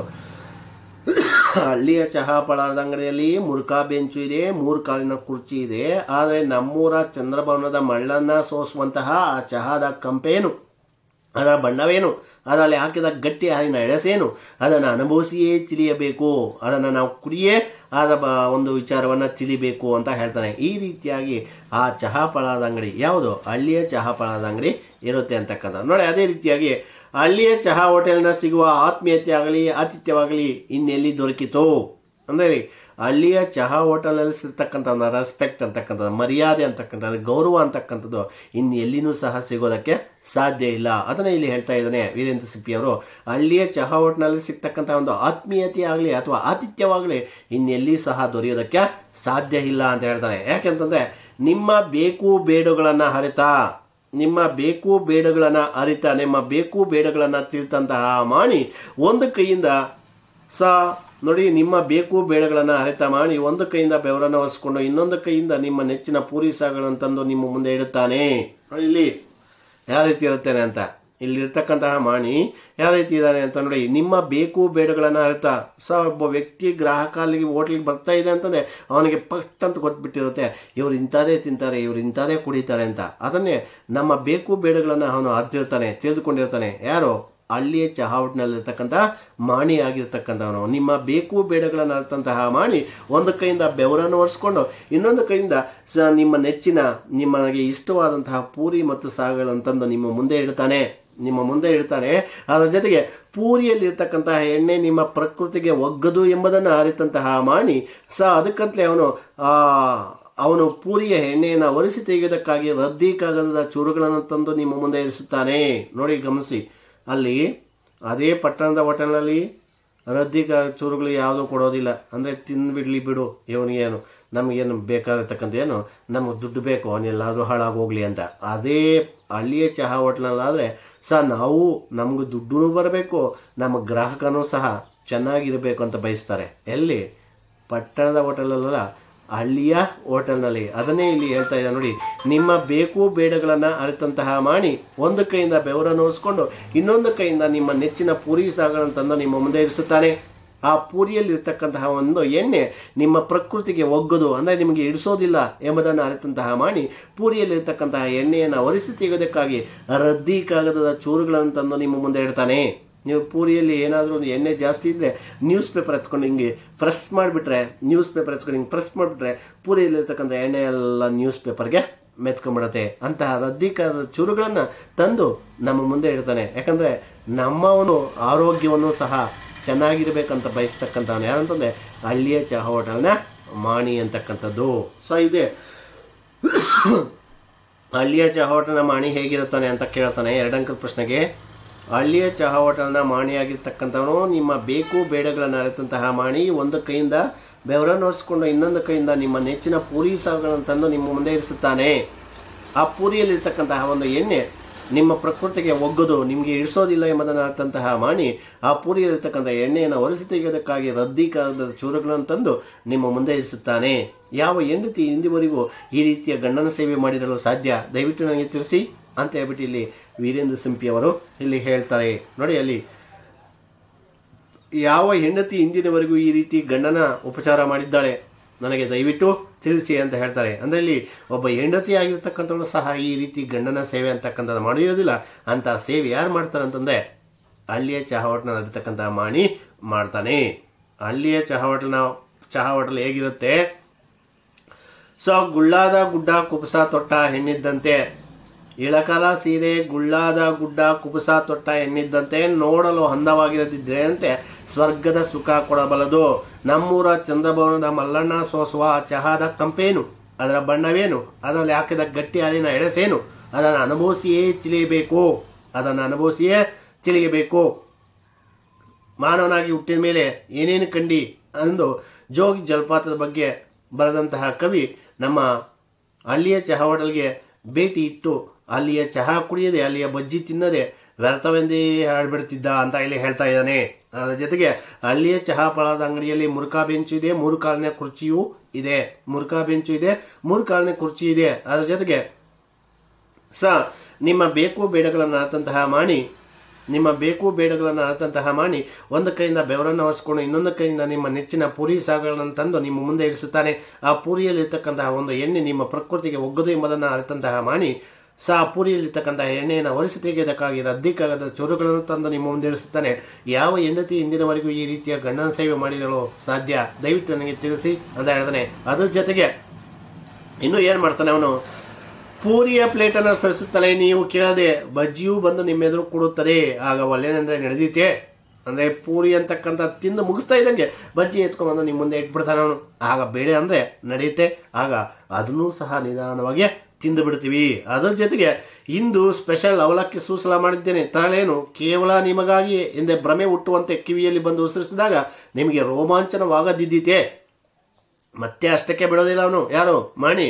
ಇವತ್ತು ಸ್ಪೆಷಲ್ ಅವಲಕ್ಕಿ ಸೂಸಲ ಮಾಡಿದ್ದೇನೆ, ಕೇವಲ ನಿಮಗಾಗಿ ತರಲೇನು ಅಂತೇಳ್ಬಿಟ್ಟು ನಮ್ಮ ಕಿವಿಯಲ್ಲಿ ಬಂದು ಉಸಿರ್ತಾನೆ, ಕಿವಿಯಲ್ಲಿ ಬಂದು ಹೇಳ್ತಾನೆ. ಅಂದರೆ ಇವತ್ತು ಅವಲಕ್ಕಿ ಸೂಸಲ ಮಾಡಿದ್ದೇನೆ, ಸ್ಪೆಷಲ್ ಅವಲಕ್ಕಿ ಸೂಸಲ ಮಾಡಿದ್ದೇನೆ, ಕೇವಲ ನಿಮಗಾಗಿ ತರಲೇನು ಅಂತೇಳ್ಬಿಟ್ಟು ಕಿವಿಯಲ್ಲಿ ಬಂದು ಉಸಿರ್ತಾನೆ, ಕಿವಿಯಲ್ಲಿ ಬಂದು ಹೇಳ್ತಾನೆ. ಆಗ ಬೇಡವೆಂದರೆ ಒಲಿತೆ ಅಂತೇಳ್ಬಿಟ್ಟು ಹೇಳ್ತಾನೆ. 2 ಕಾಲುಗಳನ್ನು ಬೆಂಚಿನ ಮೇಲೆ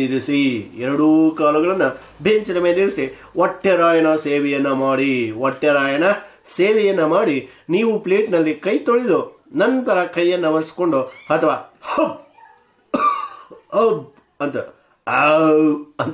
ಹಬ್ ಎಂದು ತೃಪ್ತಿಯ ತೇಗನ್ನು ಹೊಡೆಯುತ್ತಾ ಇಂಜನ್ ಹೊಗೆಯಂತೆ ಬೀಡಿಯ ಹೊಗೆಯನ್ನು ಬಿಡುತ್ತಾ ಕೆಮ್ಮುತ್ತಾ ಕೆಮ್ಮುತ್ತಾ ತಾಸುಗಟ್ಟಲೆ ಗಂಟೆಗಟ್ಟಲೆ ನಾವು ಅಲ್ಲಿ ಕೂತ್ಕೋಬಹುದು. ನಿಮಗೆ ಯಾರಾದರೂ ಇಲ್ಲಿಂದ ಹೇಳಿನವರೇ ಎಂದಿಗೂ ಇಲ್ಲ ಅಂತ ಹೇಳ್ತಾರೆ. ಯಾರಾದರೂ ನಿಮಗೆ ಹೇಳಿನವರೇ ಇಲ್ಲ, ಬೆಳಗ್ಗೆ ಒಂದು ಸಾಯಂಕಾಲವರೆಗೂ ಅಲ್ಲಿ ಕೂತ್ಕೋ, ನೀನು ಯಾಕಪ್ಪ ಇಲ್ಲಿ ಕೂತ್ಕೊಂಡಿದ್ದೀಯಾ, ಎದ್ದು ಹೋಗಪ್ಪ ಅಂತ ಕೇಳೋದಿಲ್ಲ. ಅದೇ ಏನಾದರೂ ಪಟ್ಟಣದ ಹೋಟೆಲಲ್ಲಾದರೆ ಅದೇ ಹಿಂದೆನೇ ನೋಡ್ತಾ ಇರ್ತಾನೆ, ಬೇಗನೆ ಇನ್ನಾಗಲಿ ಅಂತ ಹೇಳ್ಬಿಟ್ಟು. ಯಾಕಂದರೆ ಇವನು ಬೇಗ ಹೋದರೆ ಸಾಕು, ಇನ್ನೊಂದು ಬಂದು ಅಲ್ಲಿ ಕೂರಿಸ್ಬೋದು ಅಂತ ಹೇಳ್ಬಿಟ್ಟು ನೋಡ್ತಾ ಇರ್ತಾರೆ, ನೆಮ್ಮದಿಯಾಗಿ ತಿನ್ನೋದಕ್ಕೆ ಬಿಡೋದಿಲ್ಲ ಅಂತಕ್ಕಂಥದ್ದು. ಈ ರೀತಿ ಇರಬೇಕಾದ್ರೆ ಅದೇ ರೀತಿಯಾಗಿ ಕೂತು ಬೇಸರವಾದಾಗ, ಮಾತಾಡಿ ಬಾಯಿ ದಣಿದಾಗ, ಮಾತಾಡಿ ಬಾಯಿ ಅಂತಕ್ಕಂಥದ್ದು ದಣಿದಾಗ, ಆಯಾಸವಾದಾಗ ಎದ್ದು ಹೊರಡಿವಿರಿ. ನೀವು ತಿಂದದ್ದಕ್ಕೆ ಹಣ ಕೊಡಬೇಕಾಗಿಲ್ಲ, ನೀವು ತಿಂದದ್ದಕ್ಕೆ ಇಲ್ಲಿ ಹಳ್ಳಿಯ ಚಹಾ ಹೋಟೆಲ್ನ ಹಣ ಕೊಡಬೇಕಾಗಿಲ್ಲ. ಎಂತಹ ಸೌಲಭ್ಯವಿದು, ಇದಕ್ಕೆಲ್ಲ ಪುಕ್ಕಟಿಯೇ, ಇದಕ್ಕೆಲ್ಲ ಉಚಿತವೇ ಎಂದು ನೀವು ಕೇಳಬಹುದು. ಇಲ್ಲ, ಇದಕ್ಕನ್ನವರು ಉದ್ರಿ ಕೌಂಟರ್ ಮುಂದೆ ನಿಂತು ನನ್ನ ಹೆಸರಲ್ಲಿ ಹಚ್ಚ್ರಿ ಎಂದು ಹೇಳಿದ್ರೆ ಸಾಕು. ಹಚ್ಚುವುದೊಂದೇ ಈ ಹಳ್ಳಿ ಚಹಾ ಪಳದ ಅಂಗಡಿಯ ಮಾಲೀಕನ ಕರ್ಮ. ಸುಗ್ಗಿಗೊಂದು 4 ಚೀಲ ಜೋಳ ತಂದು ಹೋಟೆಲ್ಗೆ ಹಚ್ಚಿದ್ರೆ ಬಾಕಿ ಚುಕ್ತಾ ಆಯ್ತು ಅಂದ. ಇಲ್ಲಿ ಈಗ ಆ ಗಂಟೆಗಟ್ಟಲೆ ಅಲ್ಲಿ ಕುತ್ಕೊಂಡು ನೀವು ಅದನ್ನು ತಿಂದು ಹೋಗ್ಬೋದು, ಇದಕ್ಕೆ ನಾವು ಹಣ ಕೊಡಬೇಕಾಗಿಲ್ಲ. ಹಾಗಾದರೆ ಪುಕ್ಕಟೆಯೇ, ಹಾಗಾದರೆ ಉಚಿತವೇ? ಇಲ್ಲ, ಇದಕ್ಕನ್ನವರು ಉದ್ರಿ ಕೌಂಟರ್ ಅಂತಂದ್ರೆ ಇಲ್ಲಿ ಸಾಲದ ಕೌಂಟರ್. ಉದ್ರಿ ಕೌಂಟರ್ ಅಂತಂದ್ರೆ ಸಾಲದ ಕೌಂಟರ್, ಉದ್ರಿ ಅಂತಂದ್ರೆ ಇಲ್ಲಿ ಸಾಲ ಅಂತ. ಸಾಲದ ಕೌಂಟರ್ ನಮ್ಮ ಮುಂದೆ ನಿಂತು ನನ್ನ ಹೆಸರು ಬರ್ಕೊಳಪ್ಪ ಅಂತಂದ್ರೆ ಸಾಕು, ನನ್ನ ಹೆಸರಲ್ಲೇ ಬರ್ಕೊಡ್ರಿ, ಹಚ್ಚ್ರಿ ಅಂತಂದ್ರೆ ನನ್ನ ಹೆಸರಲ್ಲೇ ಬರ್ಕೊಡ್ರಿ ಅಂದ್ರೆ ಸಾಕು. ಬರೆಯುವುದೊಂದೇ ಆ ಹಳ್ಳಿಯ ಚಹಾ ಪಳದ ಅಂಗಡಿಯ ಮಾಲೀಕನ ಕರ್ಮ ಅಂದ್ರೆ ಕೆಲಸ ಅಂದ್ರೆ ಕಾರ್ಯ ಅಂದ್ರೆ ಕಜ್ಜ. ನಿನ್ನೆ ತಾನೇ ಹೇಳಿದ್ದೀನಿ ಸಮಾನಾರ್ಥಕ ಪದಗಳು. ಇಲ್ಲಿ ಕರ್ಮ. ಇಂತಹ ಅವನು 4 ಚೀಲ ಜೋಳ ತಂದು ಹೋಟೆಲ್ಗೆ ಹಾಕಿದ್ರೆ ಬಾಕಿ ಚುಕ್ತಾ ಆಯ್ತು. ಬಾಕಿ ಅಂತಕ್ಕಂಥದ್ದು ಮುಗಿದು ಹೋಗುತ್ತೆ, ಬಾಕಿ ಅಂತಕ್ಕಂಥದ್ದು ತೀರಿ ಹೋಗುತ್ತೆ. ತಾವು ಬೆಳೆದಿರತಕ್ಕಂಥ ಒಂದು ಜೋಳದಲ್ಲಿ ಯಾವುದಾದ್ರು 4 ಜೋಳನ ಚೀಲ 4 ಚೀಲ ಜೋಳನ ತಂದು ಆ ಹೋಟ್ಲಿಗೆ ಸುರಿದು ಬಿಟ್ರೆ ಅವನು ವರ್ಷ ಪೂರ್ತಿ ತಿಂದಿರ್ತಕ್ಕಂತಹ ಎಲ್ಲ ಒಂದು ಬಾಕಿ ಅಂತಕ್ಕಂಥದ್ದು ತೀರಿ ಹೋಗುತ್ತೆ ಅಂತ ಹೇಳ್ತಾ ಇದ್ದಾನೆ. ವರ್ಷದವರೆಗೂ ಪೂರಿ ಬಜ್ಜಿಗಳನ್ನು ತಿನ್ನುತ್ತಾ ಊರು ಸುದ್ದಿಯನ್ನು ಮಾತನಾಡುತ್ತಾ ಎದುರುಗಿಲ್ಲದಾರನ್ನ ಗೇಲಿ ಮಾಡುತ್ತಾ ಹೊತ್ತನ್ನು ಕಳೆಯಬಹುದು. ಈ ರೀತಿಯಾದಂಥ ವ್ಯವಸ್ಥೆ ಎಲ್ಲಿರುತ್ತೆ ಅಂದರೆ ಹಳ್ಳಿಯ ಚಹಾ ಪಳಾರದ ಅಂಗಡಿಯಲ್ಲಿ ಇರುತ್ತೆ. ಇಷ್ಟು ಈ ಒಂದು ತರಗತಿಯಲ್ಲಿ. ಇದರಲ್ಲಿ ಪಟ್ಟಣ ಚಹಾ ಹೋಟೆಲ್ ಅಂತಕ್ಕಂಥದ್ದು ಹೇಗಿರುತ್ತೆ, ಹಳ್ಳಿಯ ಚಹಾ ಹೋಟೆಲ್ ಅಂತಕ್ಕಂಥದ್ದು ಹೇಗಿರುತ್ತೆ, ಪಟ್ಟಣ ಚಹಾ ಹೋಟೆಲ್ ಮನೆ ಅಂತಕ್ಕಂಥದ್ದು ಹೇಗಿದ್ದಾನೆ, ಹಳ್ಳಿಯ ಚಹಾ ಹೋಟೆಲ್ ಮನೆ ಅಂತಕ್ಕಂಥದ್ದು ಹೇಗಿದ್ದಾನೆ ಅಂತಕ್ಕಂಥದ್ದು ಇಷ್ಟ ಆಗಿದೆ. ಮುಂದಿನ ತರಗತಿಯಲ್ಲಿ ನಾವು ಅಲ್ಲಿಂದ ನೋಡೋಣ. ಈ ತರಗತಿಗೆ ವಂದನೆಗಳು.